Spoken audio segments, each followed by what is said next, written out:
안녕하세요. 헬스데이터 A 플러스 장예원입니다. 여러분은 식사하실 때 음식을 몇 번 정도 씹고 삼키시나요?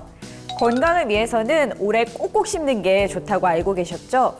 하지만 최근 이런 상식을 뒤집는 의외의 연구 결과가 발표됐습니다. 국내 한 대학병원 연구팀이 60세 이상 노인 약 5천 명을 대상으로 1년 동안 밥을 삼키기 전에 평균적으로 씹는 횟수를 조사했더니 평소보다 밥을 씹는 횟수가 5회 늘어나면 치매는 16%, 알츠하이머병은 23% 발생 위험이 증가했다고 합니다. 연구팀은 식사할 때 씹는 횟수가 늘어나는 건 씹기를 통해 뇌의 활성화를 유도해 치매 진행에 대응하려는 생체 메커니즘으로 볼 수 있으며 나이가 들어 음식을 너무 오래 씹는 현상이 나타났다면 병원을 찾아서 치매 검사를 받아볼 것을 권고했습니다. 연세 드신 가족이 있다면 오늘 같은 휴일에 같이 식사하시면서 괜찮으신지 살펴보시면 좋겠습니다. 헬스데이터 A 플러스 본격적으로 시작해볼까요? 국민건강보험공단 빅데이터를 분석해 다양한 질환을 알아보는 방송 헬스데이터 A 플러스.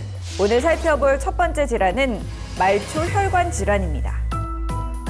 가을이 되니 손발이 많이 차가워져서 생활이 불편하고 통증이 느껴진다는 분들이 계십니다.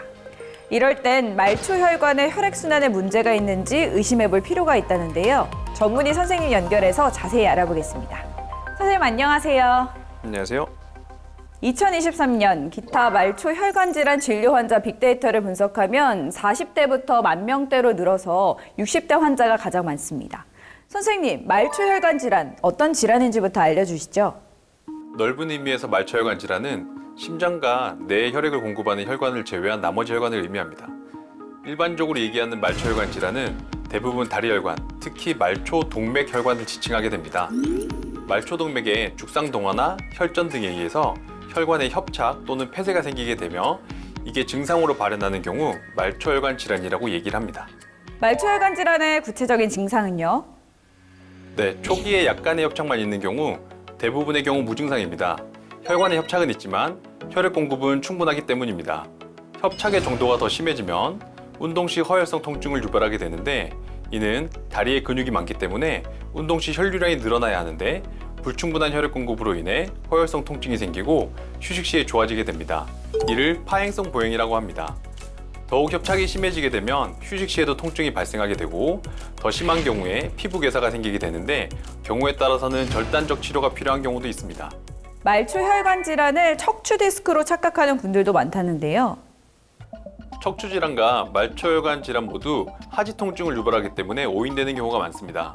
척추 질환의 경우 척추관에서 나오는 신경이 눌리면서 증상이 발생하기 때문에 많은 경우 특정 자세에 의해서 유발되는 경우가 있습니다.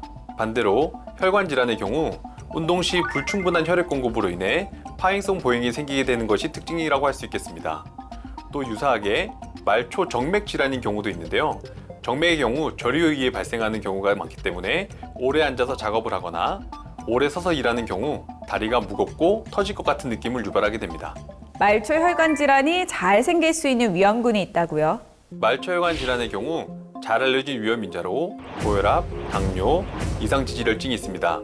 기대혈명이 지속적으로 늘어나고 있으며 성인병이 많이 발생하며 고혈압, 당뇨, 고지혈증의 인구가 지속적으로 증가하고 있고 이로 인해 말초동맥 질환 환자 또한 가파르게 증가하고 있습니다. 또한 바쁜 현대인들의 운동 부족과 흡연 역시 중요한 위험인자입니다. 심장이나 뇌혈관은 막히면 스텐트 시술을 하는데 말초혈관 질환은 수술과 치료를 어떻게 하나요? 말초 질환의 경우 크게 세 곳으로 구분을 하게 되는데 골반 안쪽에 장골동맥, 허벅지에 대퇴동맥, 무릎 아래에 경골동맥이 있습니다. 비교적 크기가 큰 장골혈관의 경우 주로 스텐트 삽입술을 하게 되며 대퇴동맥은 스텐트 또는 약물 방출 풍선 확장술을 하게 됩니다. 경골동맥의 경우 혈관의 직경이 작기 때문에 작은 풍선으로 풍선 확장술을 하게 됩니다. 하지만 경우에 따라서 혈관의 완전한 폐쇄나 석회화가 너무 심한 경우 혈관을 이식하는 우회수를 시행하기도 합니다. 끝으로 예방을 위해서 시청자분들에게 당부하실 말씀은요? 고혈압, 당뇨, 고지혈증, 흡연, 운동 부족 등으로 성인병이 발생하면 그 결과로 인해 혈관에 문제가 생기게 되고 말초혈관 질환은 다른 질환에 비해 재발률이 높은 편입니다. 기저질환을 철저하게 관리하셔서 치료보다는 예방에 힘쓰는 게 삶의 질을 위해 매우 중요하다고 할 수 있겠습니다. 선생님 감사합니다. 감사합니다. 국민건강보험공단 빅데이터를 분석해 다양한 질환을 알아보는 방송 헬스데이터 A+. 두 번째 살펴볼 질환은 백일해입니다. 올해 역대급으로 백일해가 유행했습니다. 백일해는 부르데텔라, 백일해균에 의한 감염으로 발생하는 호흡기 질환으로 일반 기침 감기와는 다른 흡하는 소리, 발작적인 기침, 구토 등의 증상을 보입니다.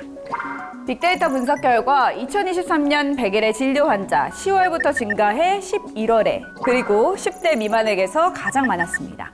백일해는 예방접종을 하면 걸릴 위험이 뚝 떨어지지만 심각해지면 기관지 폐렴, 기관지 확장증, 폐기종, 중이염 등의 합병증이 생길 수 있습니다. 접촉과 비말로 균이 전파되는데 뜻밖에도 주요 감염원은 백일해 소견이 없는 성인이라고 하니 아이들이 곁에 있는 성인은 특히 신경 써주세요. 10월 본격적인 가을이 되니 곳곳에서 결혼 소식이 들려옵니다. 통계청의 분석에 따르면 1월부터 7월까지 결혼 건수가 지난해 같은 기간보다 무려 13,000건 이상 늘었다고 합니다. 결혼이 늘면 예쁜 아기들도 늘겠죠.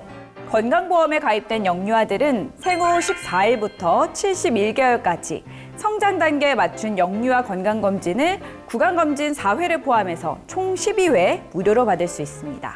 검진을 통해 발육지연, 과체중 등 아이의 성장과 발달 이상을 조기에 진단할 수 있고요. 영유아 안전사고 예방, 영양교육은 물론 육아 상담까지 받을 수 있습니다. 영유아 건강검진 기관은 국민건강보험공단 홈페이지나 더 건강보험 앱 건강인에서 검색하실 수 있으니까요. 참고하셔서 귀한 아이들 건강하게 키우시기 바랍니다. 헬스데이터 A+, 전 다음 달에 다시 찾아뵙겠습니다. 여러분 매일매일 건강하세요. 즐겨봐 너의 세상 플레이 더 넥스트 채널 A.